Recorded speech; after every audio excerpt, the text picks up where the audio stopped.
एक गांव था। उस गांव में शाम ढलने के बाद कोई भी गांव वाला बाहर नहीं निकलता था, क्योंकि उस गांव में एक भूतिया समोसे वाला था। वो भूत रात को गांव में समोसे लेकर घूमता था। उसके समोसे की खुशबू पूरे गांव में फैल जाती थी। खुशबू से गांव वाले आकर्षित होने लगते थे और अपने घरों से बाहर आ जाते थे। वो भूत उन्हें उठाकर अपनी समोसे की दुकान पर ले जाता था और उन्हें मार देता था। इसीलिए गांव वाले अपने अपने घरों की खिड़कियां और दरवाजे रात को अच्छे से बंद रखते थे, ताकि समोसों की खुशबू अंदर न आए। एक दिन राजन शहर से 18 साल बाद अपने गांव लौटा था। अच्छा माँ, तुमसे तो मिल लिया, अब मैं जरा अपने दोस्तों से भी मिलाऊं। अच्छा जाओ, पर शाम ढलने से पहले घर लौट आना बेटा। हाँ माँ, ठीक है, मैं जल्दी आ जाऊंगा। राजन अपने दोस्तों से मिलने चला जाता है और मिलते ही राजू, श्याम, क्या तुम दोनों ने मुझे पहचाना? मैं तुम्हारा बचपन का दोस्त राजन, जो शहर पढ़ने चला गया था। यार तू मेरे दोस्त, इतने सालों बाद आया है तू गांव में। अच्छा दोस्तों, हम कितने सालों बाद मिल रहे हैं, चलो इसी खुशी में कहीं घूम कर आते हैं। नहीं नहीं, हम नहीं जा सकते। क्यों, क्या हुआ? तुम दोनों घूमने के नाम से इतने डर क्यों रहे हो? क्या तुम्हें नहीं पता, इस गांव में शाम ढलने के बाद घर से कोई नहीं निकलता बाहर। और क्यों, क्या बात है? क्या तुम्हें नहीं पता, रात के समय गांव में समोसे वाला भूत घूमता है। जो भी उसके समोसों की खुशबू सूंघ लेता है, वो भूत उसे उठाकर अपने साथ ले जाता है और उसे मार देता है। शायद तुम्हें भूत के बारे में कुछ नहीं पता, इसीलिए तुम भी खिड़की दरवाजे अच्छे से बंद करके सोना। चलो भाई, अब घर चले, अंधेरा होने ही वाला है। इतना बोलते ही राजू और श्याम वहाँ से चले जाते हैं। ये दोनों भी ना कैसी कैसी बातें करते हैं। कोई भूत वूत नहीं होता, शायद ये दोनों मुझे डराना चाहते हैं।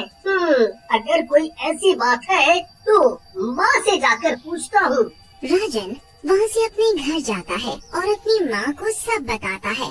माँ, आज मैं अपने दोस्तों से मिलने गया था ना, तो वो लोग बड़ी अजीब सी बात कर रहे थे, कोई समोसे वाले भूत की। अगर कोई बात है तो बताओ ना माँ। अब इस बारे में कल बात करेंगे बेटा, अभी रात बहुत हो गई है, अभी तो सो जा। हाँ? फिर राजन अपने कमरे में सोने चला जाता है। राजन अपने दोस्तों की कही बातों पर ज्यादा भरोसा नहीं करता, जो उन्होंने भूतिया समोसे वाले की बात कही थी, और वो खिड़की खुली रखकर ही सो जाता है। और रात में भूतिया समोसे वाला हाथ में समोसे की प्लेट लेकर गांव में घूमता है। ओ गांव वालों, जरा खिड़की खोल कर कोई हमारे भी दर्शन कर लो, हम भी तो तुम्हारे अपने हैं। एक बार तो दर्शन कर लो हमारे, ये मेरे बनाए हुए गर्मा गर्म समोसे तो चख लो एक बार।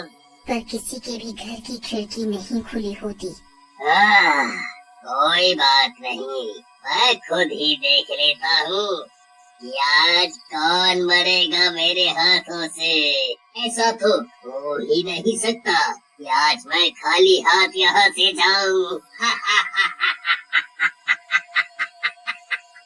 तभी भूत की नजर राजू की खिड़की की तरफ पड़ती है। फिर समोसों की खुशबू खिड़की से होते हुए कमरे में राजन तक पहुंच जाती है। समोसों की खुशबू पहुंचते ही राजन आकर्षित हो जाता है। क्या खुशबू है, ये खुशबू तो समोसों की है। खुशबू इतनी अच्छी है, खाने में तो और भी स्वाद हो गया, स्वाद। राजन खुशबू के साथ साथ बाहर आने लगता है और राजन जैसे ही घर से बाहर आता है, वो समोसे वाला भूत उसे पकड़ लेता है और उसे अपनी समोसों की दुकान पर उठाकर ले जाता है। आज का शिकार मिल ही गया। ये सब देखकर राजन डर से थर थर कांपने लगता है और पसीना पसीना हो जाता है। मुझे मुझे मत मारो, मुझे जाने दो। मुझसे बहुत बड़ी गलती हो गई जो मैंने अपने दोस्तों की बात नहीं मानी और खिड़की खोलकर सो गया। मैं तुम्हारा सारा काम कर दूंगा, झाड़ू, पोछा, बर्तन, जो कराना चाहते हो करा लो, पर मुझे जाने दो, मुझे जाने दो। नहीं नहीं, बिल्कुल नहीं, अब कोई फायदा नहीं। जब तक मैं पूरे गांव वालों को अपने हाथों से नहीं मार देता, तब तक मुझे चैन नहीं मिलेगा। राजन भूत के आगे बहुत गिड़गिड़ाता है, पर भूत के आगे उसकी एक नहीं चलती। जैसे ही वो अपने लंबे लंबे नाखून उसके सीने में घोंपने वाला होता है, तभी उस भूत को राजन के गले में पड़ा ताबीज दिख जाता है और भूत ताबीज देखकर चौंक जाता है। ये ताबीज तुम्हारे गले में कैसे आया?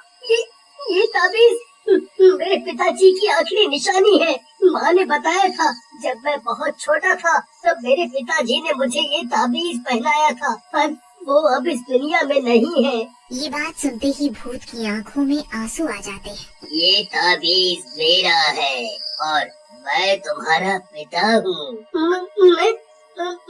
मैं कुछ समझा नहीं। राजन को कुछ भी समझ नहीं आता। तब भूत पूरी बात बताता है कि कैसे वो भूत बना। बेटा, आज से बहुत साल पहले गांव में मेरी समोसे की दुकान हुआ करती। मेरे समोसों के चर्चे दूर दूर तक फैले हुए थे।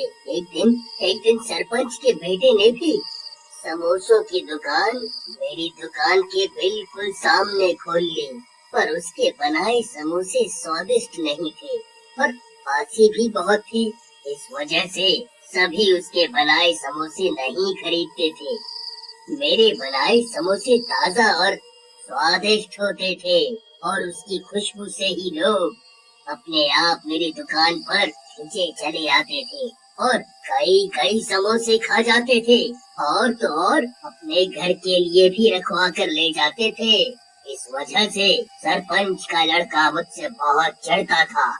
एक दिन उसने मुझे रास्ते से हटाने की योजना बनाई और चुपचाप मेरी दुकान में आग लगा दी और दुकान के साथ मुझे भी जलाकर मार दिया और मैं भूत बन गया।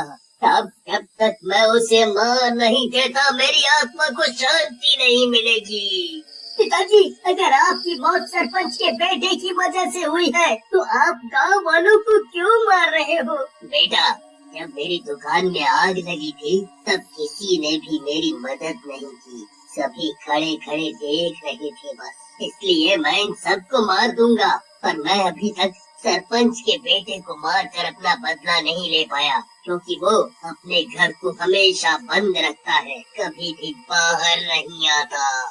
पिताजी, मैं इसमें आपकी मदद कर सकता हूँ, पर आप मुझसे वादा करो कि आप गांव वालों को नहीं मारेंगे।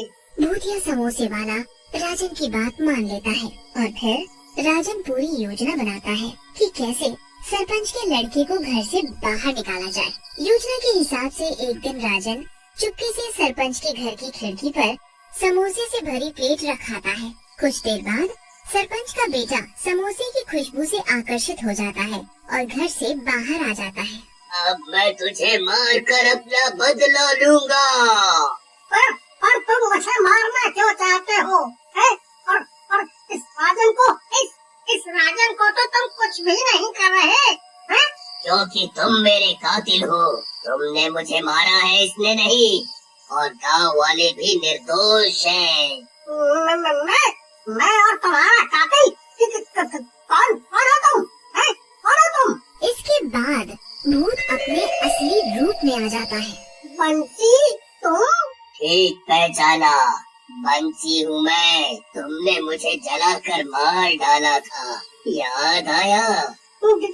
देखो बंसी भाई, देखो मुझे माफ कर दो। मुझसे बहुत बड़ी गलती हो गई थी। मुझे माफ कर दो। बंसी भाई, मुझे माफ कर दो। और उसके बाद से उस भूत उसने कभी भी किसी को परेशान नहीं किया।